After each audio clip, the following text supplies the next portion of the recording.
ஸ்ருதி வேலை பார்க்குற ஹாஸ்பிட்டலில் அடுத்த நாள் ஸ்ருதிக்கு நைட் ஷிஃப்ட்டு.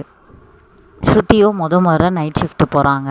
அப்போ எப்படி இருக்குமோ, இன்னும் எப்படி ஷிஃப்ட் இருக்கும் அப்படின்னு யோசிச்சுட்டே போகிறாங்க. அப்போ நைட் ஷிஃப்ட்டு ஸ்ருதி போய் ஒர்க் பண்ணிகிட்ருக்கப்ப ஒரு கேஸ் வருது. பார்த்தா ஆக்சிடெண்ட்டு. ஆனால் அவருக்கு சுயநினைவே இல்லாமல் ஹாஸ்பிட்டல் கூட்டிகிட்டு வராங்க. அப்போ பார்த்தா டாக்டர்ஸ் யாரும் இல்லை. எமர்ஜென்சி இல்லைனால டாக்டர் வந்து இன்னொரு கேஸ் எமர்ஜென்சியில் இருக்காங்க. என்ன பண்ணுறதுனே தெரியல. அப்போ டாப் நர்ஸ் தான் ஸ்ருதி. ஸோ ஸ்ருதிக்கிட்ட கேட்குறாங்க, என்ன பண்ணுறதுன்னு சொல்லுங்கள் அப்படின்னப்ப, ஸ்ருதி நானே பார்க்குறேன் அப்படின்னு சொல்லி ஃபஸ்ட் எய்ட் பண்ணுறாங்க. அவர் கொஞ்சம் கொஞ்சமாக சுயநலம் இழந்துட்டு வராரு. அவரோட கடைசி நினைவில் இருக்கிறது ஸ்ருதியோட ஃபேஸ் மட்டும்தான்.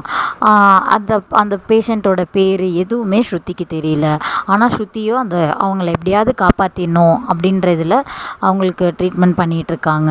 அதுக்கப்புறம் டாக்டர்ஸ் வந்துடுறாங்க. டாக்டர்ஸ் டேக் ஓவர் பண்ணி எல்லாம் பார்க்குறாங்க, ட்ரீட்மெண்ட்லாம் கொடுக்குறாங்க.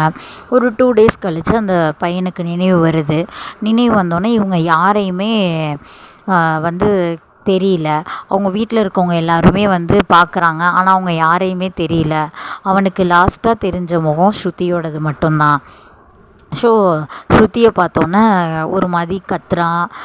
இவங்கள எனக்கு தெரியும் அப்படின்ற மாதிரிலாம் சொல்கிறாங்க. ஸ்ருதிக்கு ரொம்பவே ஷாக்காக இருக்குது. அப்போ ஸ்ருதிக்கு இது என்ன பிரச்சனைன்றதும் தெரியும். அப்போ டாக்டர் சொல்கிறாங்க, இந்த பையனுக்கு உன்னோட முகம் மட்டும்தான் ஞாபகம் இருக்குது, மற்ற எல்லாம் மறந்துருச்சு அப்படின்னு சொல்கிறாங்க.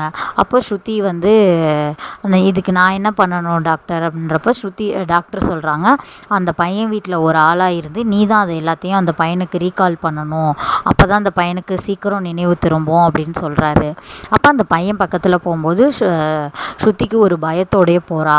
ஆனால் அந்த பையன் வந்து ஸ்ருதியை இதுக்கு முன்னாடி பார்த்து பேசி பழகுன மாதிரி தான் ரியாக்ட் பண்ணுறான். ஸ்ருதிக்கு ரொம்ப ஒரு டவுட்டாகவே இருக்குது, என்ன அந்த பையன் இப்படி இருக்கான் அப்படின்னு. பட் இருந்தாலும் அந்த பையனை எப்படியாவது ரெக்கவரி பண்ணி கூட்டிகிட்டு வரணும் அப்படின்றதுக்காக ஸ்ருதியும் ரொம்ப யோசிக்காமல் எல்லாமே செய்யணும் அப்படின்னு சொல்லி அந்த பையனுக்கான ஹெல்ப் எல்லாமே பண்ணுறான்.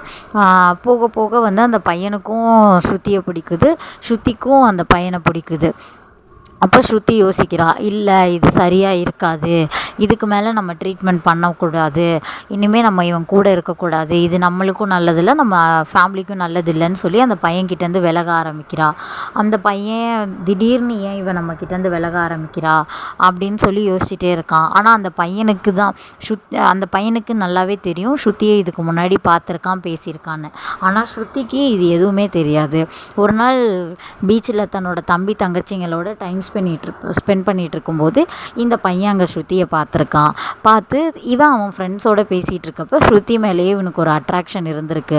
ஸோ அதனால தான் அங்கே ஹாஸ்பிட்டலில் அட்மிட் ஆனப்போ அவனுக்கு ஸ்ருதியை வந்து ரொம்ப நல்லாவே தெரிஞ்சிருக்கு. ஆனால் இது எதுவுமே ஸ்ருதிக்கு தெரியல.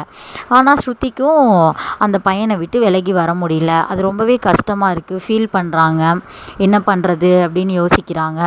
ஆனால் வந்து ஃபேமிலியை யோசிக்கணும், தம்பி தங்கச்சிங்களை யோசிக்கணும் அப்படின்னு சொல்லிட்டு அவங்க அதுலேருந்து ரிலீவ் ஆகிடுறாங்க. நம்ம எப்படியாச்சும் இதுலேருந்து நம்ம வந்துடணும், இனிமேல் இது பண்ணக்கூடாது அப்படின்னு சொல்லி யோசிக்கிறாங்க. ஆனால் நவீனுக்கு எதுவுமே புரியல, ஏன் திடீர்னு இவங்க நம்மளை விட்டுட்டு போகிறாங்க, ஏன் நம்ம கால் பண்ணாலும் எடுக்க மாட்றாங்க அப்படின்னு. ஆனால் நவீனுக்கு வந்து தெரியுது, இவங்க நம்மக்கிட்டேருந்து டிஸ்டன்ஸ் மெயின்டைன் பண்ணுறதுக்கு ஏதோ ரீசன் இருக்குது அப்படின்னு. ஆனால் நவீனுக்கு வந்து என்ன ஆனாலும் சரி இந்த பொண்ணை நம்ம விட்டுறக்கூடாது, நம்ம யார் என்னன்னு தெரியாதப்பே நமக்கு இவ்வளோ ஹெல்ப் பண்ணி நம்ம ரெக்கவர் ஆகிறதுக்கு ஹெல்ப் பண்ணுறா, ஆனால் அதனால் லைஃப்பில் கடைசி வரைக்கும் இவ்வளோ விட்டுறக்கூடாது அப்படின்னு போராடுறான். சரின்னு ஒரு நாள் அவன் வந்து முடிவெடுக்கிறான், நம்ம டைரெக்டாக போய் அந்த பொண்ணுக்கிட்டே சொல்லுவோம், இது ஒன்று எனக்கு பிடிச்சிருக்கு, நம்ம மேரேஜ் பண்ணிக்கலாமா அப்படின்னு கேட்கலாம் அப்படின்னு சொல்லி முடிவெடுத்துட்டு தைரியமாக போகிறான். ஆனால் ஸ்ருதி இதுக்கு ஓகே சொல்லுவாளா மாட்டாளான்னு நெக்ஸ்ட் பார்ட்டில் பார்க்கலாம்.